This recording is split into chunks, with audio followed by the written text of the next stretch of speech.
Hello students, today I am going to teach you a topic interprocess communication, and the subtopics will be the definition of IPC, the models of IPC and race condition. Firstly, we should know what is the definition of an IPC, that is interprocess communication is a facility provided by an operating system via which cooperating processes can communicate with each other. This facility can allow the processes to cooperate and synchronize their actions. Some operating system can use both message system and shared memory buffer to establish the communication and synchronization among processes. So, the interprocess communication is a mechanism which allow processes to communicate with each other and synchronize their actions. The communication can be of two types. The communication can be between the related processes as well as an unrelated process. When the communication between the related process, it will be initiated under the child process as well as under the parent process. But when it is being under the unrelated process, two or more different processes can be communicate with each other. When the processes are running concurrently in the operating system, they can be of two types.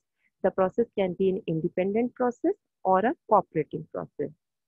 Independent process is a process that cannot affect or be affected by other processes. Independent processes does not share any data like temporary or persistent with any other process. That is, it doesn't share the state to any other process, and the behavior as well as the input and determined result is deterministic in independent process. When the process is cooperating process, it can affect or be affected by other processes executing in the system. Cooperating processes share data with other processes. When it is being sharing data with other processes, that is, their states are also being shared and the behavior of the cooperating processes are non-deterministic. Why the process should be in the cooperating process? As the four key points, the four reasons for providing the environment that allows basically for the process cooperation is, that is information sharing. Since several users may be interested in the same piece of an information, we must provide an environment to allow concurrent access to such information. Computational speed up. If you want a particular task to run faster, we must break into subtasks, each of which will be executing in parallel with the other. Modularity. We may want to construct a system in the modular fashion, dividing the system function into separate processes or threads. And convenience. Even an individual user may work or may task at the same time. For instance, a user may be editing, printing, and compiling in parallel. So, the cooperating processes requires an inter-process communication mechanism that allow them to exchange the data and information.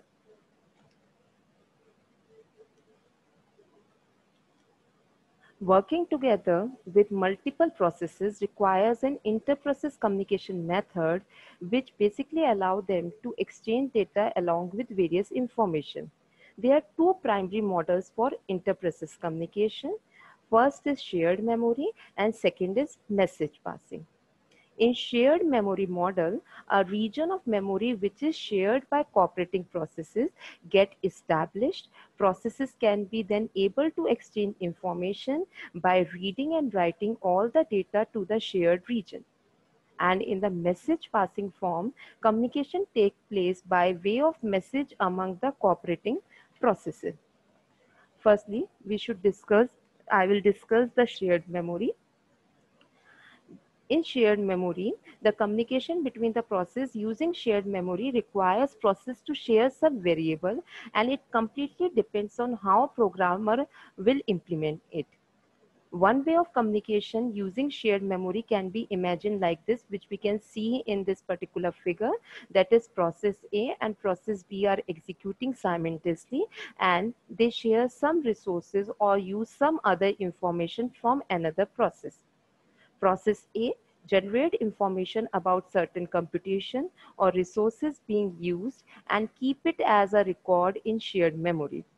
Where process B needs to use the shared information, it will check in the record stored in shared memory and take note of the information generated by the process A and act accordingly. Processes can use shared memory for extracting information as a record from another process, as well as for delivering any specific information to other processes.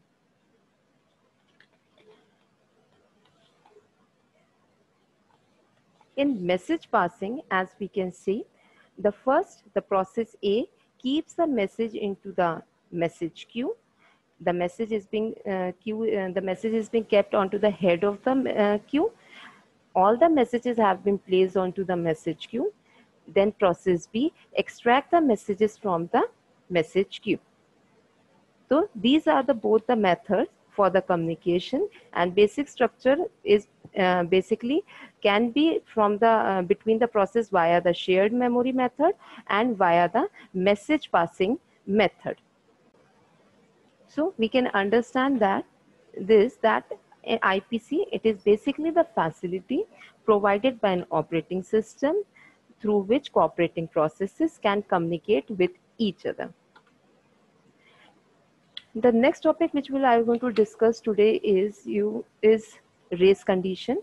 In operating system, processes that are working together may share some common storage that each one can read and write. The shared memory storage may be in main memory or it may be a shared file. A race condition occurs when the software program depends on the timing of one or more processes to function correctly. If a thread runs or finishes at an unexpected time, it may cause unpredictable behavior such as incorrect output or a program deadlock. The situation where several processes access and manipulate shared data concurrently, the final value of the shared data depends upon which processes finish last. To prevent race condition, concurrent processes must be synchronized. Now, the main concept is that we should avoid the race condition. So let us take an example of a printer spooler. When a process wants to print a file, it enters the file name in a special spooler directory.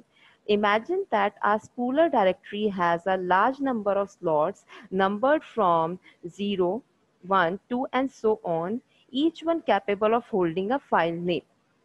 Also imagine that there are two shared variables. There are two shared variables in and out. Out, which prints to the next file to be printed. In, which points to the next free slot in the directory. These two variables might well be kept in two-word file available to all processes. At a certain instant, slot 0 to 3 are empty and slot 4 to 6 are full. The following might well happen. Process A reads in and stores the value 7 in a local variable called next free slot. Just then, clock interrupt occurs and the CPU decides that process A has run enough, so it switches to process B. Process B also reads in variable and also gets a 7, so it stores the name of its file in slot 7 and update in to be an 8, and then it goes off and does other things. Eventually, process A runs again, starting from the place it left off last time. It looks at next free slot, finds a 7 there and writes its file name in slot 7, erasing the name that process B just put there, and then it computes next free slot plus 1, that is increments the value of next free slot, which is 8, and sets in to 8.